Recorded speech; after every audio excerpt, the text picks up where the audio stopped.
ಗೌತಮ ಶೈಕ್ಷಣಿಕ ಮತ್ತು ಸಾಂಸ್ಕೃತಿಕ ಸೇವಾ ಟ್ರಸ್ಟ್ನ ಅಧ್ಯಕ್ಷರಾದಂತಹ ಶ್ರೀಯುತ ಕೃಷ್ಣಮೂರ್ತಿ ಕನಕಾಸರ್ ಅವರು ನಾಟಕ ಆಧಾರಿತ ರಂಗಭೂಮಿ ಮತ್ತು ಜನಪದ ಕಲಾ ಪ್ರಕಾರಗಳ ಉಚಿತ ತರಬೇತಿ ಶಿಬಿರದ ಉದ್ಘಾಟನಾ ಸಮಾರಂಭಕ್ಕೆ ನನ್ನನ್ನು ವಿಶೇಷವಾಗಿ ಆಹ್ವಾನ ಮಾಡಿರುವುದಕ್ಕೆ ಮೊದಲಿಗೆ ಅವರಿಗೆ ಕೃತಜ್ಞತೆಗಳನ್ನು ಅರ್ಪಿಸ್ತೇನೆ.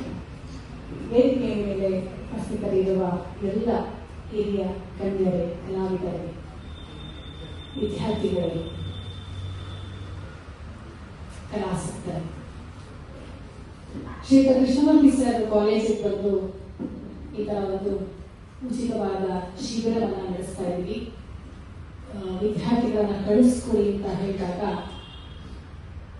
ಉಚಿತ ಅನ್ನೋ ಮಾತಿಗೆನೆ ಸ್ವಲ್ಪ ನನ್ನಲ್ಲಾದೆ ಅಂತ ಅನ್ಸುತ್ತೆ. ಯಾಕೆಂದ್ರೆ ಕಲಾವಿದರನ್ನ ರೂಪಿಸುವ ಸಂದರ್ಭದಲ್ಲಿ ಆಗುವಂತಹ ಖರ್ಚು ವೆಚ್ಚಗಳ ಬಗ್ಗೆ ಸ್ವಲ್ಪ ನನಗೆ ಅರಿವಿದೆ. ಕಳೆದ ಒಂದು 15-16 ವರ್ಷಗಳಿಂದ ಟಿವಿ ಕಾಲಂತ ಕಾಲೇಜಿನ ರಂಗೋತ್ಸವಕ್ಕೆ ನಮ್ಮ ವಿದ್ಯಾರ್ಥಿಗಳು, ಕಾಲೇಜಿನ ವಿದ್ಯಾರ್ಥಿಗಳು ಬಹಳ ಆಸಕ್ತಿಯಿಂದ ಭಾಗವಹಿಸ್ತಾ ಇದ್ದಾರೆ. ಬೇರೆ ಬೇರೆ ಶಿಬಿರಗಳಲ್ಲಿ ಭಾಗವಹಿಸ್ತಾ ಇದ್ದಾರೆ. ಆ ಸಂದರ್ಭದ ಹಿನ್ನೆಲೆಯಲ್ಲಿ ಜನಪದವನ್ನ, ರಂಗಭೂಮಿಯನ್ನ, ರಂಗಕಲೆಯನ್ನ ಉಚಿತವಾಗಿ ನಾವು ಕಲಿಸ್ಕೊಡ್ತೀವಿ, ನಾವು ವಿದ್ಯಾರ್ಥಿಗಳನ್ನ ಕಲಿಸ್ಕೊಡಿ ಅಂತ ಬಹಳ ಕಾಳಜಿಯಿಂದ ಬಂದು ಅವರು ಮಾತನಾಡಿದಾಗ ನಾವು ಸಹ ನಮ್ಮ ವಿದ್ಯಾರ್ಥಿಗಳಿಗೆ ಇದರ ಅವಶ್ಯಕತೆ ಇದೆ, ಸ್ವಲ್ಪ 5 ಮಕ್ಕಳು ಬಂದರೂ ಪರವಾಗಿಲ್ಲ ಮೇಡಮ್, ಅವ್ರ ಪರಿಚಯ ಆದ್ರೆ ಸಾಕು, ನೀವು ಕಳಿಸ್ಕೊಡಿ ಅಂತ ಅವರು ಬಹಳ ಪ್ರೀತಿಯಿಂದ ಆಹ್ವಾನ ಮಾಡಿದಾಗ ನಮ್ಮ ಪ್ರಾಂಶುಪಾಲರು ಒಪ್ಪಿಕೊಂಡ್ರು. ನನಗೂ ನಮ್ಮ ವಿದ್ಯಾರ್ಥಿಗಳಿಗೆ ಈ ಕಲೆ ನಾಟಕ ಪರಿಚಯ ಆಗಲಿ ಅನ್ನೋ ಉದ್ದೇಶಕ್ಕೆ ಆ ಮಕ್ಕಳನ್ನ ಕರೆದುಕೊಂಡು ನಾನು ಇಲ್ಲಿಗೆ ಬಂದಿದ್ದೀನಿ. ಇಲ್ಲಿ 150ಕ್ಕೂ ಹೆಚ್ಚು ವಿದ್ಯಾರ್ಥಿಗಳಿದ್ದೀರಿ. ಬಹಳ ಸಂತೋಷ ಆಗ್ತಿದೆ. ಮುಷ್ಟಿಯಲ್ಲಿ ಮೊಬೈಲ್ ಇಟ್ಕೊಂಡು ಇಡೀ ಬ್ರಹ್ಮಾಂಡವನ್ನೇ ನೋಡುವಂತಹ ಒಂದು ಕಾಲ ಇದು. ಆರ್ಟಿಫಿಷಿಯಲ್ ಇಂಟೆಲಿಜೆನ್ಸ್, ಕೃತಕ ಬುದ್ಧಿ ಮತ್ತೆ ನಿಮಗೆ ಒಂದು ದೊಡ್ಡ ಸವಾಲನ್ನು ಹಾಕಿ ಕೂತಿದೆ.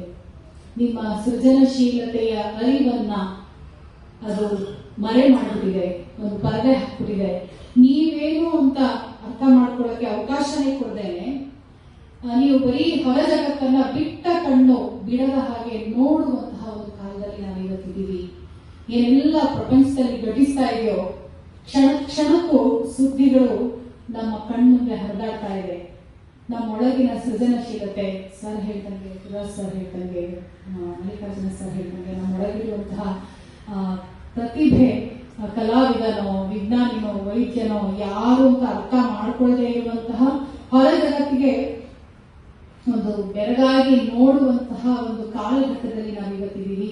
ಅನೇಕ ಸವಾಲುಗಳಿವೆ, ಅನೇಕ ರೀತಿಯಲ್ಲಿ ನಾವು ಸಮಸ್ಯೆಗಳನ್ನು ಸಹ ಎದುರಿಸ್ತಾ ಇರುವಂತಹ ಈ ಸಂದರ್ಭದಲ್ಲಿ ಯುವ ಮನಸ್ಸುಗಳು ಸಾಂಸ್ಕೃತಿಕ ವಲಯಕ್ಕೆ ಬರಬೇಕಾದಂತಹ ತುರ್ತು ಇದೆ.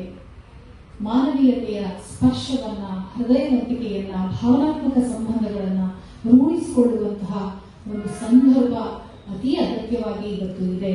ನಮ್ಮ ಮಕ್ಕಳು ಎಲ್ಲೋ ಕಳೆದೋಗ್ಬಿಡ್ತಾ ಇದ್ದಾರೆ.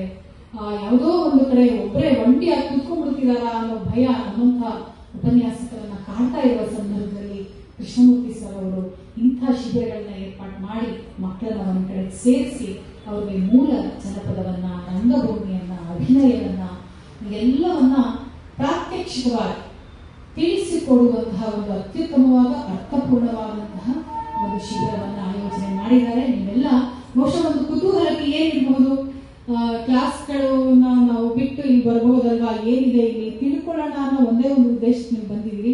ಆದ್ರೆ ನೀವು